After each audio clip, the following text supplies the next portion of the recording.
Hey guys, Mr. Zern here with another vocabulary lesson for computer science essentials. Today we're going to look at three, but we're going to start with debugging. And so this is a term that people use all the time, probably have a pretty good idea what it is, but it basically identifies errors, or we call them bugs, in computer hardware or software programs, and we fix them. All right, and so that's a lot of what we're going to be doing this semester in Essentials is, all right, there's a problem. We look at the code. What is wrong? What did I do wrong? What did I type wrong so that I can get the program to do what I want it to do? But the etymology of the story is awesome. It's got a great origin story. And so I even got a picture there from that first example. So back in the day, computers were much larger than little phones and laptops that we use. In fact, they were huge. Think like multiple filing cabinets kind of next to each other devices, and you could like reach inside of them. And this sort of predates, microchips and transistors. And at this point, we had vacuum tubes.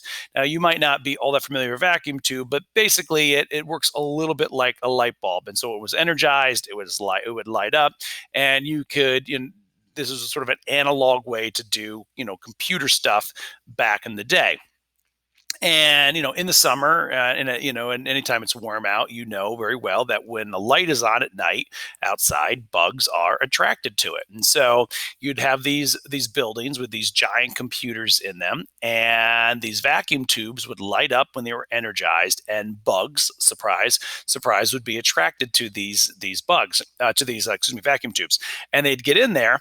And on occasion, for a bug or a moth, its two wings would touch two terminal points inside the machine, and it would cause the bug to die. Just like at home, you see the bug and just kind of dies there in its light. Not that it got electrocuted, but just gets in there. It's too hot, it dies, whatever.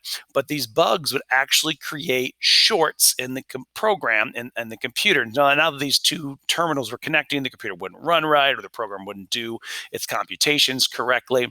And so it was often a job in the morning when you came in that you would have to go through and literally debug the computer and remove the bugs that were causing the problem with the program, whatever it might be. And so here in that picture there on the screen, there is a bug taped to the journal, and they're kind of explaining, hey, relay number 70, panel F, there was a moth in the relay. And so there's the first actual case of a bug being found. And so there it is. So great origin story. That's kind of where that terminology comes from, debugging the software. So a term we use a lot. You're probably familiar with it. All right. So specifically here, kind of looking at App Inventor, we're going to look at a couple things here. And one is an event. And so App Inventor is an event-driven program. So an event has to happen in order for the a piece of software to be executed in the program. And a great example is a button. And so, we're going to create these programs. You can think about it like we're doing with the Hello, Your Name program. And so, the program asks, what is your name? And the person types it in, but nothing really happens until we click that button, and whatever we might call it. In this case, maybe click me. And when we do that, that's the event. That event triggers something to happen.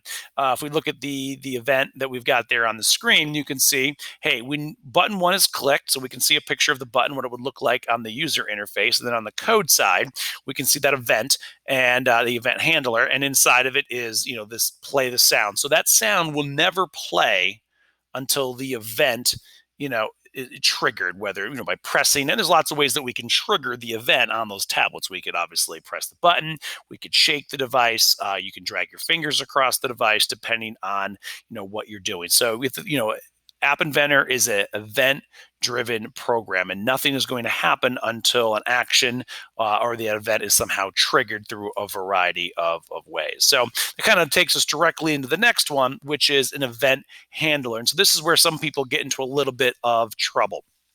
So they know they want this sound to play, and this is something we'll do in just a couple more days. Is basically, hey, when I press the button, I want it to play a sound, and so the control block looks for the input. And so people will put the little sound button in there, and in Blockly, a lot of you were able to just kind of have pieces floating around wherever, and things kind of worked usually. But here in app inventor, we have to have, that piece inside of some kind of event handler. Often it's like, press this button. So some kind of when click, do this thing. But again, those event handlers could be like when shaken, do this thing. When fingers touched on screen, do this thing.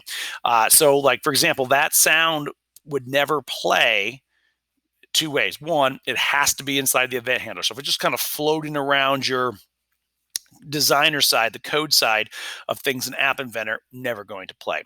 Two, it won't play if it's inside the event handler. It's never going to play and someone actually clicks on that button. All right. So an event, so App Inventor, Blockly were all event-driven programs. So something has to happen in order for things to move on. And then, we have the event handler.